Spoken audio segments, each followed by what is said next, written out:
Hi ಎಲ್ರಿಗೂ ನಮಸ್ಕಾರ. ಒಂದೇ ರೀತಿ ಚಟ್ನಿನ ತಿಂದು ಬೋರ್ ಆಗಿದ್ರೆ ಈ ತರ ಒಂದ್ಸಲ ಟ್ರೈ ಮಾಡಿ ನೋಡಿ. ಬಾಣ್ಲಿಗೆ ಎಣ್ಣೆ, ಸಾಸಿವೆ, ಕಡಲೆಬೇಳೆನ ಹಾಕೊಂಡು ಫ್ರೈ ಮಾಡ್ಕೊಳ್ಳಿ.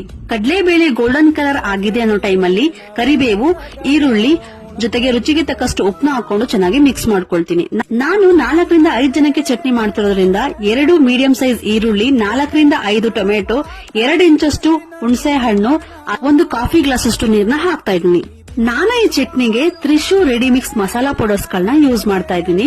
ಸ್ವಲ್ಪ ಕುದಿತಾ ಇದೆ ಅನ್ನೋ ಟೈಮಲ್ಲಿ ಅರಿಶಿನದ ಪುಡಿ, ಮೆಣಸಿನಕಾಯಿ ಪುಡಿ, ಧನಿಯಾ ಪುಡಿನ ಹಾಕೊಂಡು ಚೆನ್ನಾಗಿ ಮಿಕ್ಸ್ ಮಾಡ್ಕೊಳ್ತೀನಿ. ತ್ರಿಶು ಅವ್ರದ್ದು ಹೋಮ್ ಮೇಡ್ ಮಸಾಲಾ ಪೌಡರ್ಸ್ ಗಳಾಗಿರೋದ್ರಿಂದ ಮನೆಯಲ್ಲೇ ಮಾಡಿರೋ ತರ ಇದೆ. Trishu home made masala powders ಗಳನ್ನೆಲ್ಲ ಹಾಕೊಂಡು ಚೆನ್ನಾಗಿ ಫ್ರೈ ಮಾಡ್ಕೊಳ್ತಾ ಇದ್ದೀನಿ. ಅರ್ಧ ಹೋಳಷ್ಟು ತೆಂಗಿನಕಾಯಿ ತುರಿ ಜೊತೆಗೆ ರುಚಿಗೆ ತಕ್ಕಷ್ಟು ಉಪ್ಪನ್ನ ಹಾಕೊಂಡು ಗ್ಯಾಸ್ ನ ಆಫ್ ಮಾಡ್ಬಿಟ್ಟು 10 ನಿಮಿಷ ತಣ್ಣಗಾಗೋದಕ್ಕೆ ಬಿಡಿ. ಫ್ರೈ ಮಾಡಿರೋ ಮಸಾಲಾ ಎಲ್ಲ ತಣ್ಣಗಾದ್ಮೇಲೆ ಒಂದು ಜಾರ್ಗೆ ಹಾಕೊಂಡು ಚಟ್ನಿ ರೀತಿಯಲ್ಲಿ ರುಬ್ಕೊಳ್ಳಿ. ಒಂದು ಬಾಣ್ಲಿಗೆ ಸಾಸಿವೆ, ಜೀರಿಗೆ, ಎಣ್ಣೆನ ಹಾಕೊಂಡು ಫ್ರೈ ಮಾಡ್ಕೊಂಡು ರುಬ್ಕೊಂಡಿರೋ ಚಟ್ನಿನ ಹಾಕೊಂಡು ಒಂದು ಕುದಿ ಬರೋವರೆಗೂ ಚೆನ್ನಾಗಿ ಕುದಿಸ್ಕೊಳ್ಳಿ. ಸ್ವಲ್ಪ ಕುದಿತಾ ಇದೆ ಅನ್ನೋ ಟೈಮ್ ಅಲ್ಲಿ ಸಕ್ಕರೆ ಅಥವಾ ಬೆಲ್ಲನ ಆಡ್ ಮಾಡ್ಕೊಳ್ಬಹುದು, ಅದು ಆಪ್ಷನಲ್. ಈ ಚಟ್ನಿಗೆ ಕಾಂಬಿನೇಷನ್ ಆಗಿ ಇನ್ಸ್ಟೆಂಟ್ ಹೆಸರುಬೇಳೆ ದೋಸೆನ ಮಾಡ್ಕೊಂಡಿದ್ದೆ. ಈ ಚಟ್ನಿ ಅನ್ನಕ್ಕೆ, ಚಪಾತಿಗೆ, ರೊಟ್ಟಿಗೆ ಎಲ್ಲದಕ್ಕೂ ಒಳ್ಳೆ ಕಾಂಬಿನೇಷನ್ ಆಗಿರುತ್ತೆ. ನೀವು ಒಂದ್ಸಲ ಟ್ರೈ ಮಾಡಿ ನೋಡಿ.